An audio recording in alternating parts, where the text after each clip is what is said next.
All right. Hi. So thanks for the invitation. It's nice to be back at Harvard, and thanks to all of you for being here. I know the morning session of the last day of the conference is always a struggle. So today I will talk about this kind of general sounding thing, factorization and gravity. But actually first I want to point out that this is actually a pretty good year for birthdays. So for example, this year the Veneziano amplitude is 50 years old, which was the beginning of string theory. And string theory, really, especially in the last few decades, has one way or the other really, led to, I would say, most of the good stuff in theoretical physics. Not all of it, but a lot of it, and especially within the context of quantum gravity, basically all of the good stuff. One of those good things in particular is the ADS-CFT correspondence, which I would say is our best understood theory of quantum gravity so far, although we still don't understand it completely. And actually this year is its 20-year anniversary as well. And actually I personally am also very interested in birthdays right now because yesterday was the 4-week anniversary of the birth of my son Alexander. So yeah, so if I fall asleep during the talk or something, sorry. Okay, so I'm going to focus on ADS-CFT, which I think we can really think of. It's our first real UV complete theory of quantum gravity.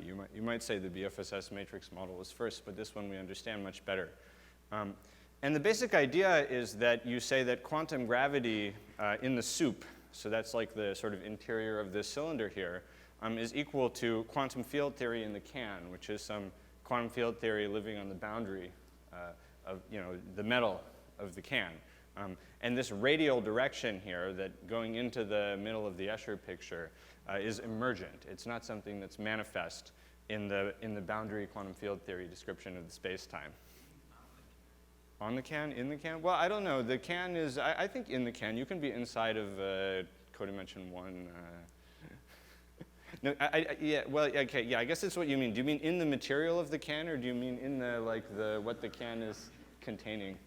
Yeah, I don't know. Yeah, well, maybe I'll chalk that one up to the sleep deprivation. Yeah. Okay. So now, so factorization. What do I mean by that? Well, there's a basic truth of quantum field theory, which is that if you study it on a disconnected space, a space with multiple connected components, like say a sphere here and a sphere there, the Hilbert space tensor factorizes into the degrees of freedom in this sphere and the degrees of freedom in that sphere. And that's some sort of very basic illustration of the local structure of quantum field theory. So another way you might say that is if we have two bricks that are made out of the same material, what's going on in one of the bricks is independent of what's going on in the other brick in quantum field theory.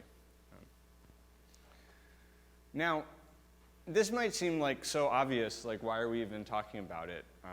But actually in ADS-CFT, I'm going to claim that when we apply this to the boundary theory, which is a quantum field theory, it has rather profound implications that don't seem so obvious, at least the first time you think about it.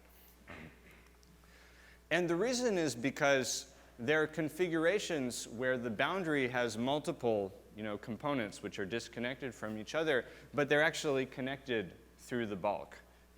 And the canonical example of this is the ADS-Schwarzschild geometry, where you see, so this is a time slice of the bulk. I guess I'm doing ADS-3 because I can't do a time slice of ADS-4 on the board.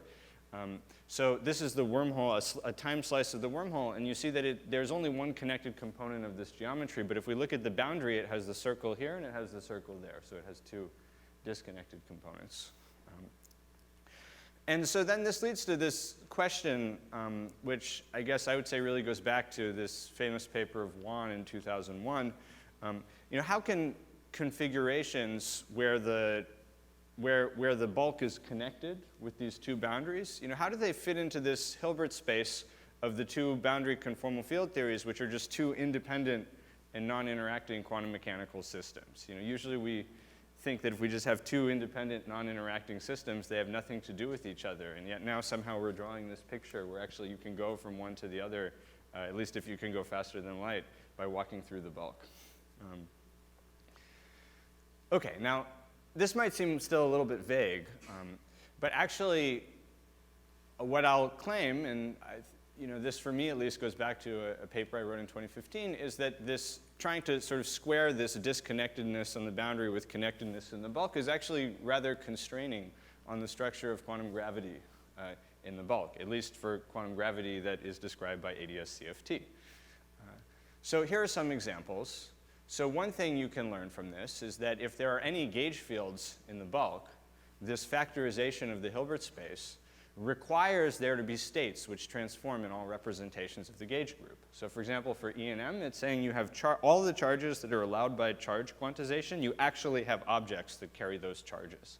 And that's not obvious, right? In quantum field theory, that's not true. You can just have free Maxwell theory, that's it, no charges. And you can even have, Einstein-Maxwell theory, still no charges, right? But this is somehow saying that, this factorization is somehow demanding that, non-perturbatively in quantum gravity, you can't have that. You need to have the states that are charged.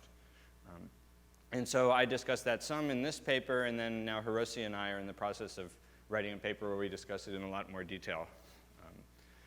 Another thing you can learn from this is that there are no global symmetries in quantum gravity. Again, with the caveat here, quantum gravity that's described by ADS-CFT. And again, this is something which is not obvious if you're just writing down Lagrangians, right? You can, write down Einstein gravity coupled to phi to the 4 theory, and there's a Z2 symmetry. Phi goes to minus phi of the Lagrangian. Looks like a pretty good global symmetry. But this is, again, somehow saying that that can't really be a symmetry of quantum gravity.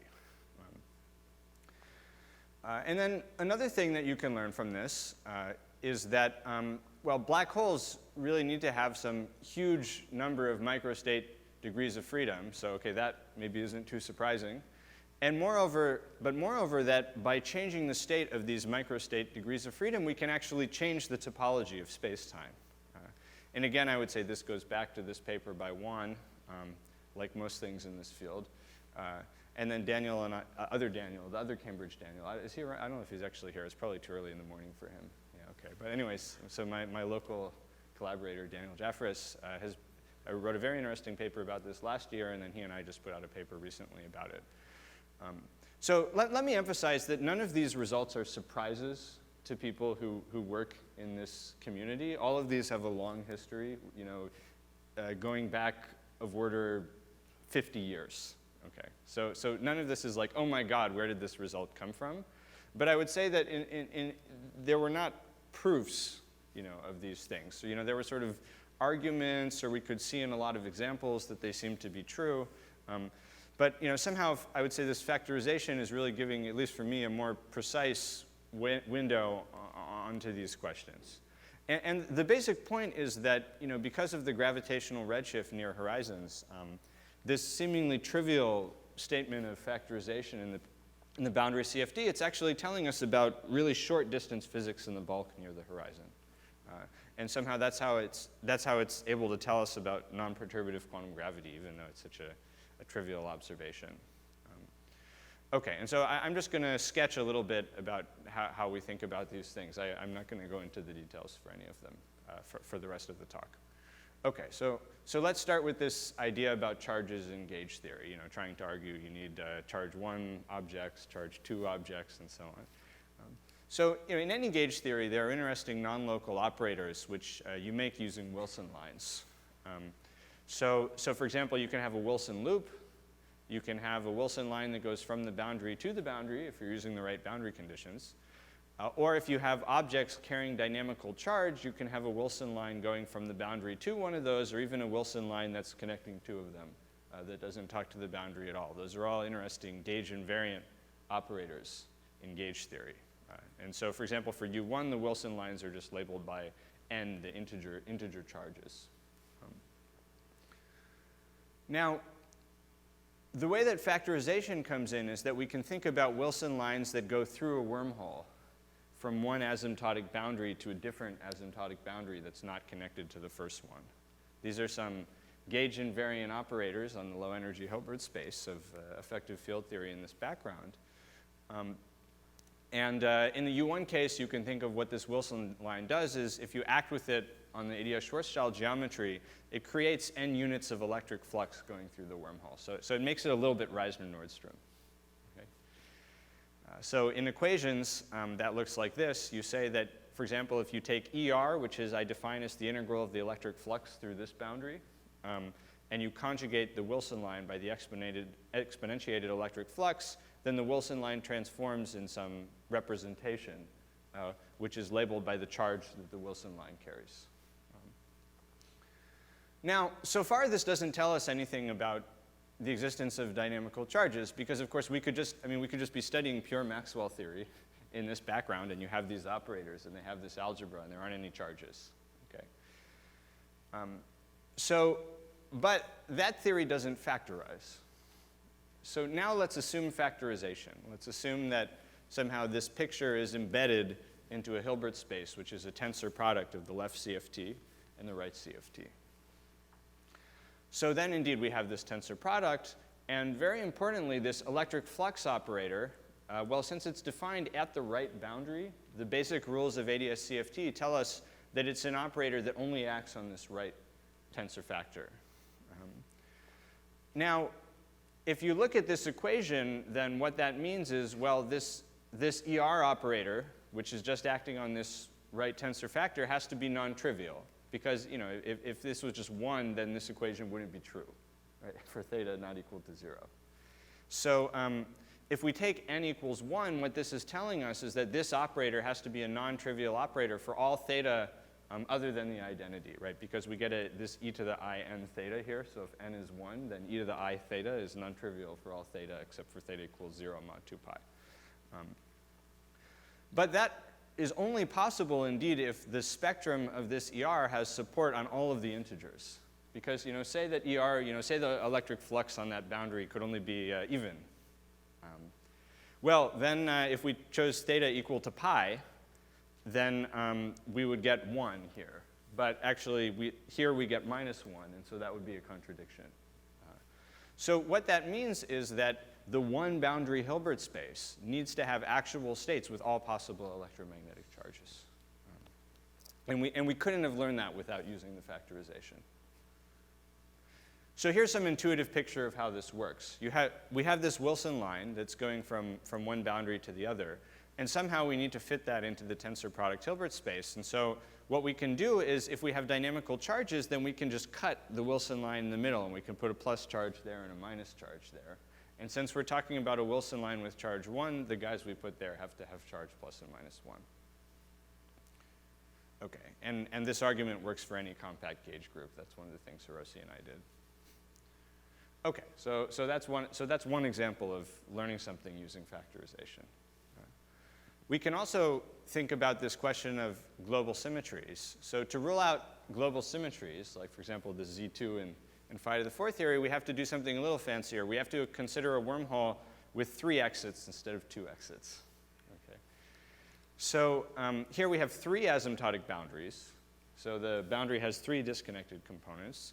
But in the bulk, now there's still just a single connected component. There's some wormhole, and there are lines that go in this way and out that way, or in this way and out that way, and so on. And we know how to make such configurations. It's not some fantasy. So what we get from this is that there's a region of the bulk sitting here kind of in the center of the wormhole, which can't be accessed by operators with support on only one of the boundaries, but which can be accessed by operators with support on any 2 of the boundaries. And so this follows from some long story which goes under the name entanglement wedge reconstruction, which is a basic property of ADS-CFT that tells you, given a subregion of the asymptotic boundary, how much of the bulk can you learn about. Okay. And the lesson, what this tells us, I don't have time to explain it unfortunately, is that if we just have this boundary, we can reach into some surface here, this dashed line. Similarly, this one we can reach to here, or this one we can reach to here. And so anything that's in this sort of joining region here, we need to use an operator that has support on at least 2 of the boundary regions to access it. Okay. So if you buy that, then actually it's pretty easy to rule out global symmetries. So say that there were a global symmetry. Then it would be represented on the Hilbert space, which is this tensor product, by a set of unitary operators U of G, right? That's what symmetries do. They're represented on the Hilbert space with unitary operators. But by the locality of the boundary field theory, and again, this is something you probably are just going to have to accept, this U of G actually has to be a tensor product into a U that acts on one boundary, a U that acts on the other boundary, and a U that acts on the third boundary. That's, again, just the locality of quantum field theory. Now, for the symmetry to be non-trivial, you would need objects in gravity which are charged under it. So say we had phi, some operator, that creates a charged object in the center of this picture here. Well, since it's charged, we need it to not commute with the symmetry operator U of G, because that's the definition of being charged, is that you don't commute with the symmetry operator. But actually, that's impossible, because this U of G is just this simple tensor product of operators that are acting separately on each of the boundaries. And each of those separate guys only has support on one boundary, and so it can only reach into this region.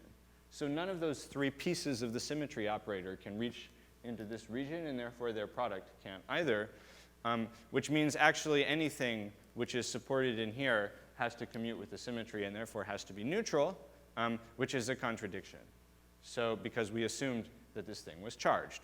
So therefore there was a problem, and the only thing we assumed was that there was a global symmetry, and so there must not have been such a thing.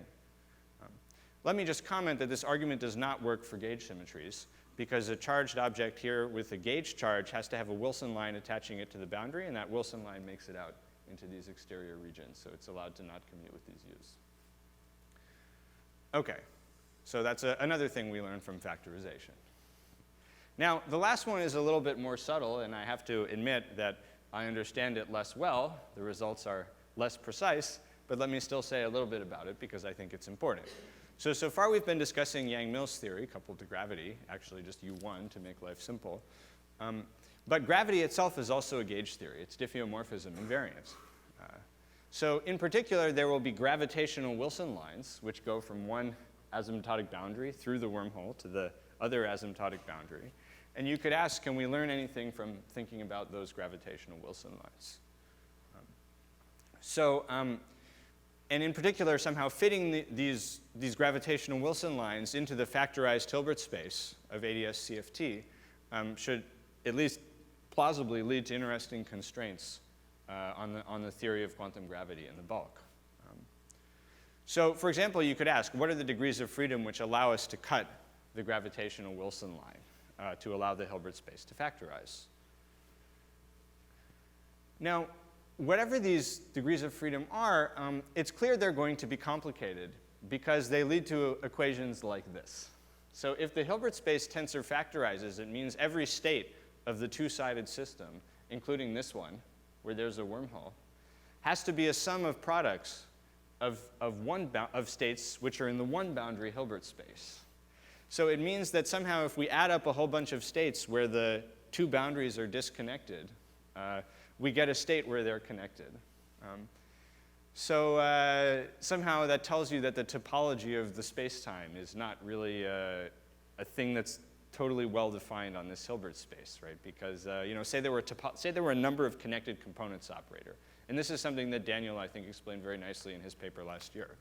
If there were a number of connected components operator, then you couldn't have a superposition of states with one connected component that turned into a state with two connected components, because it's a Hermitian operator, so different eigenvalues or states with different eigenvalues are orthogonal. So somehow, whatever is going on here in the middle, it has to be able to do this process of sewing the different sides together. And I think this is intimately related, and in fact, I think it's probably equivalent to the challenge of counting black hole microstates using bulk degrees of freedom. Now, so far, I must say, this has really only been understood in rather simple toy examples. In particular, tensor networks, it's understood actually quite well, but at the cost of the models being quite unrealistic. And also in this SYK model, which maybe you heard about.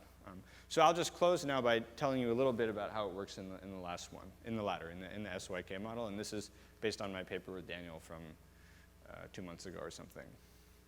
OK, so this SYK model, which goes back to Sakdev and Ye, and then recently became interesting again with Kataev, is some collection of n Majorana fermions which are interacting like this. It's just some quantum mechanics, so there's no space direction. It's just a whole bunch of fermions sitting there, all interacting via this four-party interaction.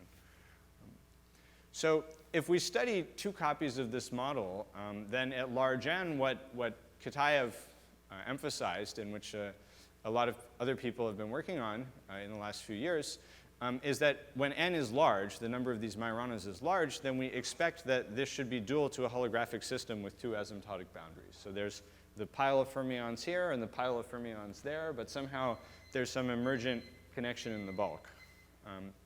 Now, as I mentioned, this gravity is not very realistic. For one thing, it has too many degrees of freedom, and you might also worry that it's in two space-time dimensions, but that kind of thing doesn't bother a string theorist.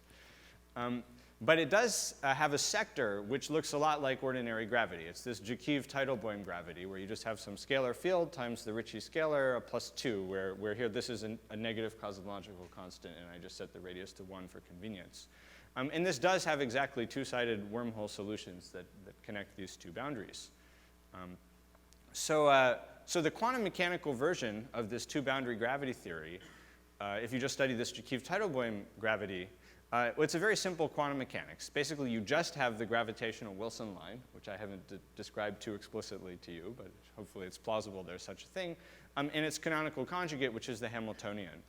And in particular, this Hilbert space of just the Jakiv-Teitelbaum theory does not tensor factorize into left-right components. And in fact, the theory with one boundary is totally trivial. So if you wanted to say the two-boundary theory was the tensor product of two one-boundary theories, you would be in for a world of pain. And in this paper, we pointed out that that means that this theory by itself somehow is not dual to a boundary theory via some sort of holographic duality. But then you can say, okay, but it does fit into this SYK model, which does tensor factorize. So how does it do that? How does it figure out how to fit into this larger factorized Hilbert space? And so the answer is that the gravitational Wilson line comes from combinations of the SYK fermions, which are bilinears where you mix a psi from the left boundary and a psi from the right boundary, and then you sum over this index from 1 to n. So it's kind of sewing two of these fermions together. And so you should compare this to this idea we had with the Wilson line here, where somehow you have these little constituent charges that you're gluing together in the middle via some sum like this, and then together they realize this gravitational degree of freedom. So in other words, the fundamental fermions are the things that you need to cut the gravitational Wilson line, even though naively somehow we think of them as creating some other degrees of freedom that aren't related to the Jakiv-Teitelbaum sector of the theory, at least if you act with sort of just one of the fermions, for example, just create some matter field. Okay, so I would say still though, I mean, this is still fairly preliminary. I would say we don't really understand the implications of factorization for gravity. We've learned some fun things. And yeah, and indeed, I think we won't really have succeeded until we've also solved the information problem and we understand in detail how space-time emerges in ADS-CFT. So I think there have been a lot of encouraging results recently. The ones I just mentioned are a small subset of the interesting things that have been going on over the last few years, and I really think that it's a good thing to keep working on. Okay, thank you. Thank you. Questions for Daniel? Andy? I just got a little lost on the last couple slides there. So yeah, sorry. You were talking about the Jakiv-Teitelbaum model, which doesn't have all the degrees of freedom of the SYK That's correct, model, yes. right? Yeah. And you were trying to understand why it doesn't factorize. Well, it just doesn't factorize. It doesn't There's no factorize. why, it's just it doesn't factorize. And then you seem to be appealing to the pair of fermions in the SYK model to explain it. I didn't. Yeah. So the idea is but that it's not the SYK. It doesn't. It's it a isn't subsector of the SYK model. So the Jakiv-Teitelbaum theory by itself does not factorize. It's just some funny UV complete theory of bulk quantum gravity sitting there. But it's kind of a boring one because, in particular, it doesn't have black hole microstates because it doesn't. And you want to say factorize. these left-right doublets are in that subsector? Yes, that's right. So it's a little bit subtle because they contain a bit more, but it's better to say that subsector is contained within these left-right doublets. So sort of the subsector for the two-ended Jakiv-Teitelbaum model is not the product of the subsectors of the two one-ended models. That's correct, yes. And this is the extra operator you need. Yeah. So the thing is, in the way the Hilbert space tensor factorizes is that you can play with these psi's independently. You don't just have them in this combination. And that corresponds to additional states where you threw in some matter and the wormhole changed in some way, or in the pure subsector, you kind of have fixed all of the matter, and then you killed the factorization when you did that. And then you lost the black hole microstate counting. Another question? Well, I have in your proof of there is no global symmetry, you have this wormhole with 3 entries. How doesn't depend on the number of entries? So the thing is, anything more than 2 is good enough. And in general, you might want to have more than 2. More than 3 even, but 3 is sort of the minimal case. So what I wanted was this region in the middle here, which you can't access from any one of the boundaries. And so if you do it, so these surfaces here are the so-called Hrt surfaces, the Rutakinagi surfaces. And so if you just do the one with 2 boundaries, there's only one of those surfaces. Where did it go? Here. There's just one Hrt surface here. And so every point is either in the entanglement wedge of this boundary or the entanglement wedge of that boundary. So I wanted to get these points which aren't in the entanglement wedge of any one of the boundaries. And so 3 is the minimal number I need for that. Yeah. Okay, Andy has another question. So you wanted to say that the number of states when you break the wormhole into 2 pieces, the number of states that you have to sum over to get it back, that's the entropy? Yeah, I think so. Yeah. Does that work in any? Well, that's true in SYK, but I guess we can probably say it's true in ADS3 CFT2. But I'm not sure I can give you a general proof of that. What's true in SYK? Well, what's true in SYK is that these operators this thing that you sum over, right? Yeah. You can compare that to the scaling of the entropy, like just so these wormholes. So okay, this is the closest thing to a picture. So there's some entropy which is associated with these that you can just compute. It's basically proportional to the dilaton at the horizon, right? Yeah. And if you look at how that scales with n, it's kind of the right. Oh, doing it that way. Yeah.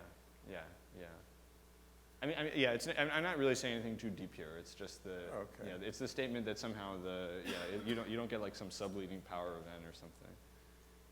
I see.